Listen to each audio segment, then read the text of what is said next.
بسم الله الرحمن الرحيم. الحمد لله والصلاة والسلام على رسول الله وعلى آله الطيبين الطاهرين وصحبه المنتجبين. اللهم صل على محمد وآل محمد. معزز طلباء کرام، السلام علیکم ورحمۃ اللہ۔ آج کا سبق سیاق کی بحث کا تسلسل ہے۔ سیاق کلام کسی بھی لفظ کے ظہور میں بہت ہی اہم مقام رکھتا ہے، اور سیاق کے اندر قرینہ صارفہ کا کردار بہت بنیادی ہوتا ہے۔ تو آج ہم قرینہ صارفہ کے حوالے سے جانیں گے کہ قرینہ صارفہ کیسے ایک لفظ کے ظہور پر اثر ڈالتا ہے اور اس کے ظہور کو پھیرتا ہے، منصرف کرتا ہے، تبدیل کرتا ہے، اور اس کا جو ظاہری معنی ہوتا ہے اس کو تبدیل کر کے دوسرے معنی کو جائگزین کرتا ہے۔ تو آج ہم قرینہ صارفہ کے حوالے سے گفتگو کریں گے۔ سب سے پہلے قرأت متن کی طرف چلتے ہیں۔ وفي هذا المجال يجب أن نلاحظ السياق جميعا ككل ونرى أي هاتين الصورتين أقرب إليه في النظام اللغوي العام، أي أن هذا السياق إذا ألقي على ذهن شخص يعيش اللغة ونظامها بصورة صحيحة هل سوف تسبق إلى ذهنه الصورة الأولى أو الصورة الثانية؟ فإن عرفنا أن إحدى الصورتين أقرب إلى السياق بموجب النظام اللغوي العام ولنفرضها الصورة الثانية، تكون للسياق ككل ظهور في الصورة الثانية، ووجب أن نفسر الكلام على أساس تلك الصورة الظاهرة. ويطلق على كلمة الحديث في هذا المثال اسم القرينة لأنها هي التي اقترنت باللفظ فدلت على الصورة الكاملة للسياق وأبطلت مفعول كلمة البحر وظهورها. وأما إذا كانت الصورتان متكافئتين في علاقتهما بالسياق فهذا يعني أن الكلام أصبح مجملا ولا ظهور له، فلا يبقى مجال لتطبيق القاعدة العامة.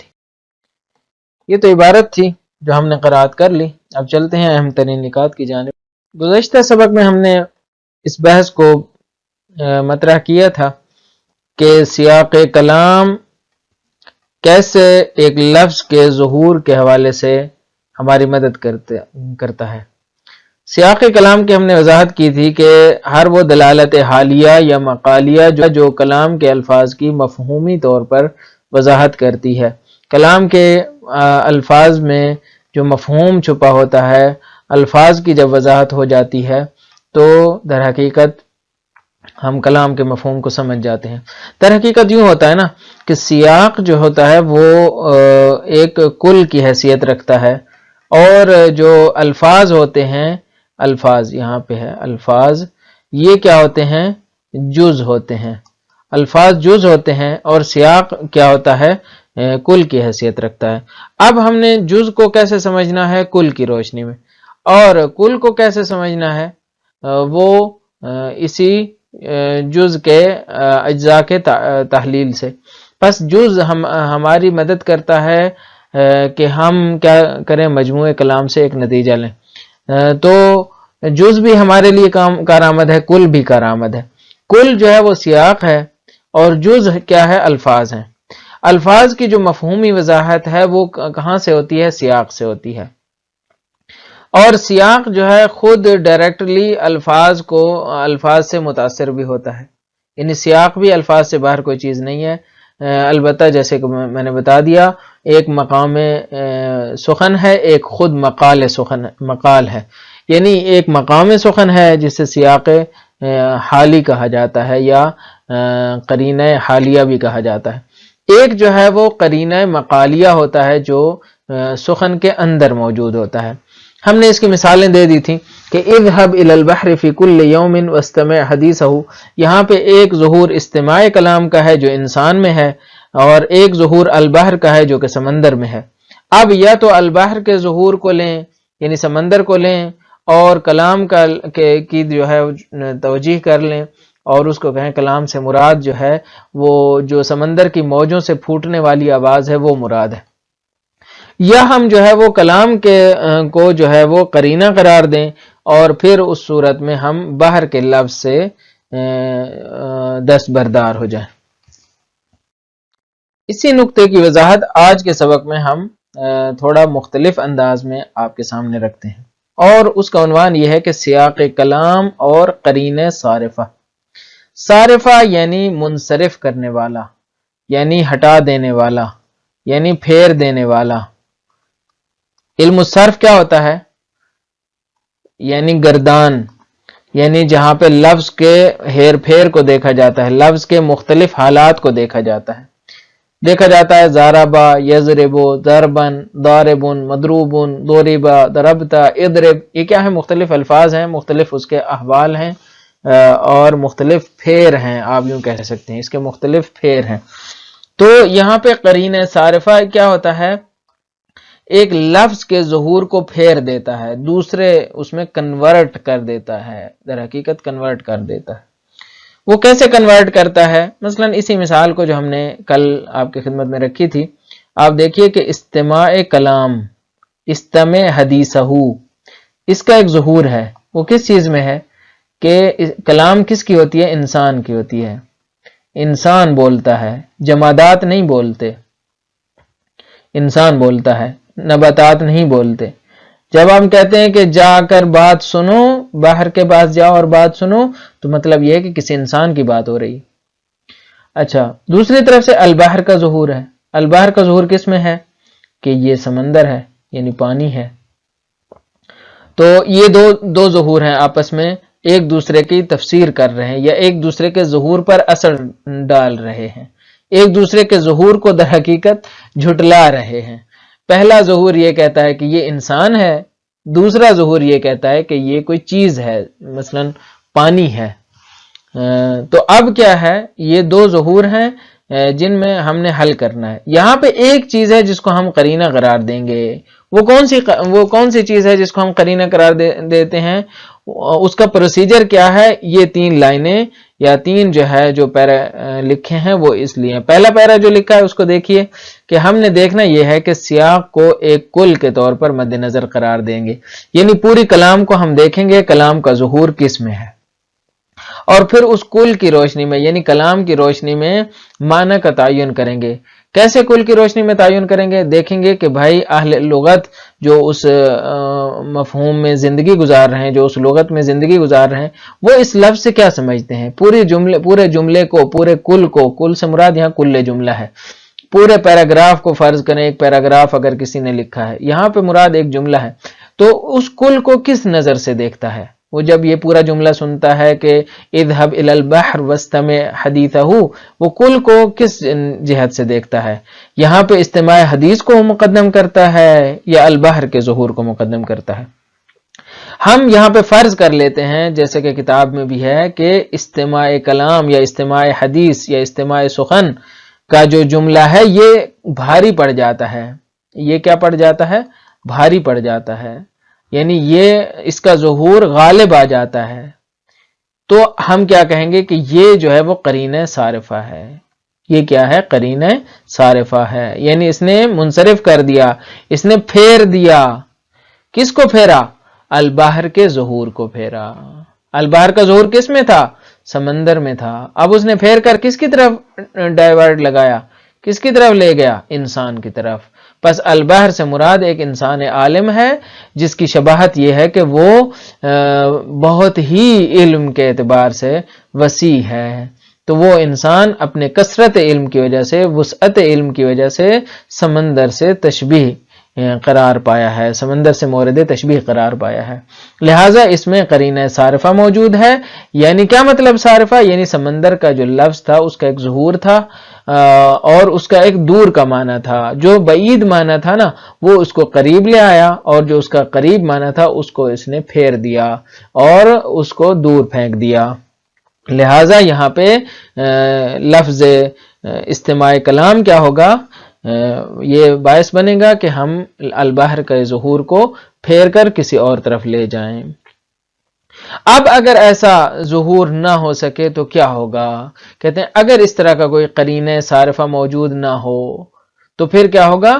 کلام مجمل ہو جائے گی۔ پس اگر قرینہ صارفہ موجود ہو تو کلام کے ظہور کو تحقق مل جائے گا، اگر قرینہ صارفہ موجود نہ ہو تو پھر اس صورت میں کلام کیا ہو جائے گی؟ مجمل ہو جائے گی۔ یہ تھے اہم ترین نکات۔ آئیے چلتے ہیں متن کی جانب۔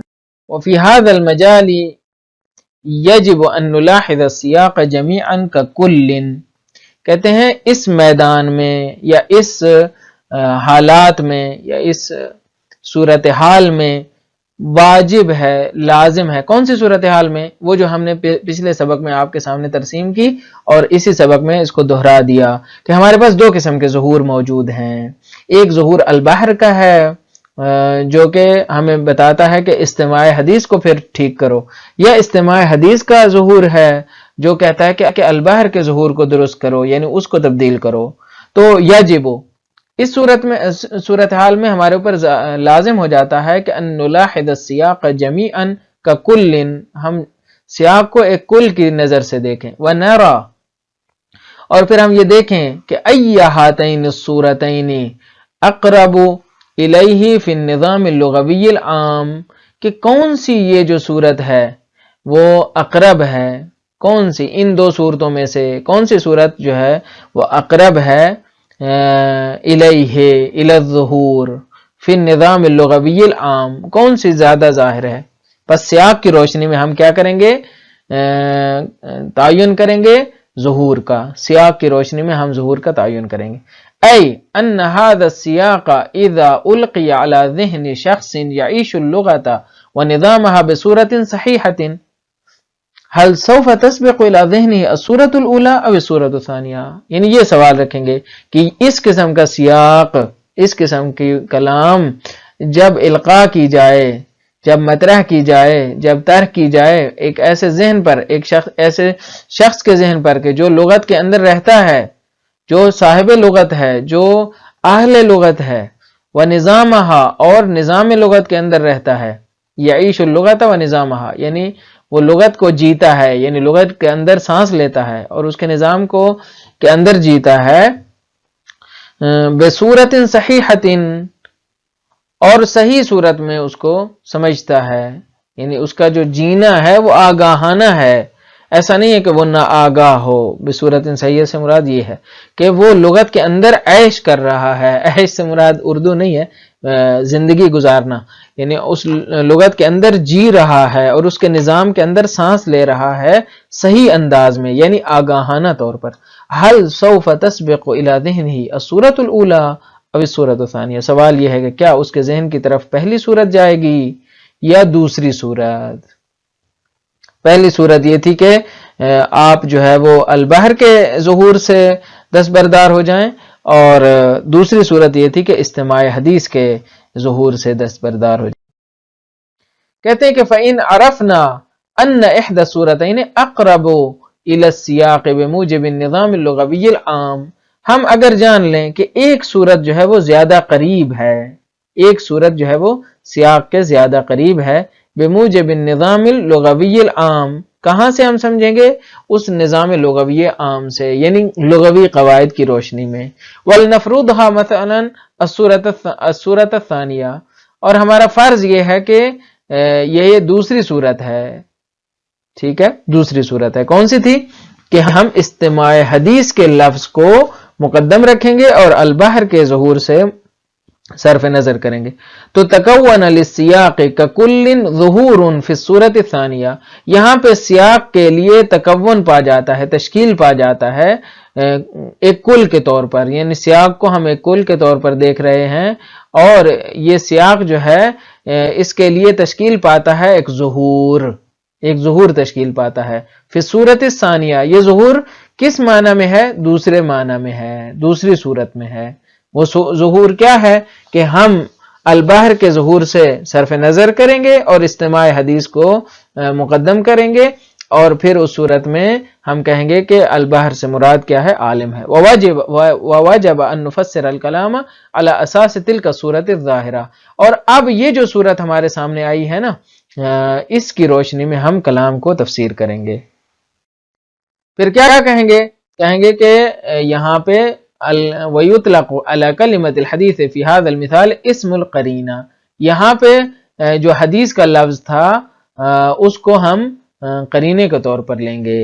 یہاں پہ قرینہ بنے گا حدیث کا لفظ، بس کلمہ حدیث کے اوپر اطلاق ہوگا اس مثال میں اسم القرینہ، قرینے کے لفظ کا. لِأَنَّهَا هِيَ الَّتِي اقترنت باللفظ، اس لیے کہ یہ وہ چیز ہے کہ جو لفظ کے ساتھ مقرون ہوئی ہے، اور فدلت علی الصورۃ الکاملۃ للسیاق، اور اس نے اس صورت کاملہ پر دلالت کی ہے جو سیاق کے لیے ہے.